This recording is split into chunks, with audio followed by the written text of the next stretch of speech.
picture this: early 19th century England. Catholicism, once crushed and hidden, is stirring back to life.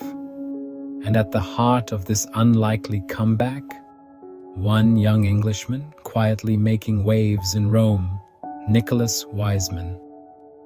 Now, Wiseman wasn't your typical scholar. Under the sharp guidance of Cardinal, the Vatican's manuscript expert, Wiseman dove deep into ancient texts, especially those mysterious Old Latin manuscripts. His research didn't just earn him respect in Rome, it turned him into a magnet for the brightest minds of his time. Imagine Gladstone, Archbishop Trench, and even Newman, all stopping by to pick his brain. The intellectual energy was electric.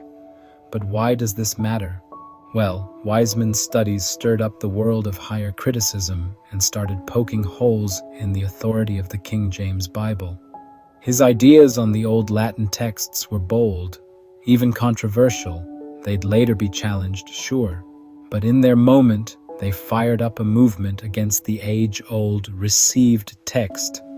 Even level-headed scholars like Scrivener, Westcott, and Tregelles found themselves drawn in by Wiseman's arguments. And it wasn't just an English affair. Wiseman connected with big thinkers across Europe: Bunsen and Gauss in Germany, Montalembert and Lacordaire in France. These cross-continental friendships built a network for Catholic revival, an intellectual alliance, if you will. As the Catholic reaction swept the continent, Wiseman couldn't help but long for the same in his homeland. Back in England, he co-founded the Dublin Review, a platform for Catholic scholarship and debate. He worked in tandem, but not always in sync, with Newman, who was busy Romanizing Oxford from inside the Church of England. Then came Wiseman's masterstroke, reorganizing England's Catholic hierarchy. This was no small act. It sent shockwaves through English society. Suddenly, Catholics weren't just a quiet remnant. They had structure, leadership, momentum. Wiseman lived to see his influence ripple out.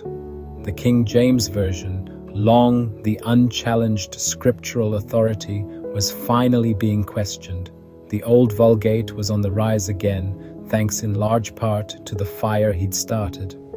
So, next time the story of England's Catholic comeback comes up, let's remember Wiseman's contribution and his fight against the King James Bible.